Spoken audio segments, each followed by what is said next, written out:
আমার মায়ের গাছের গোলাপ ফুল, মায়ের হাতে লাগানো, কি সুন্দর। এই যে সুন্দর দেখতে লাগছে, তাই না? কত হয়েছে, এই দেখুন সাদা সাদা সুন্দর সুন্দর গোলাপ ফুল।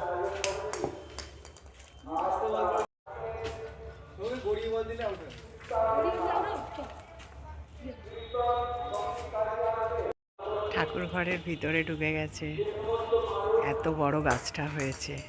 অনেক দিন আগে লাগিয়েছিল মা, এখনো পর্যন্ত ফুল দেয়, এত সুন্দর ফুল হয়। দেখতেই পাচ্ছেন কত বড় গাছটা। কেউ বলবে গোলাপ গাছ, মনে হচ্ছে জবা গাছ।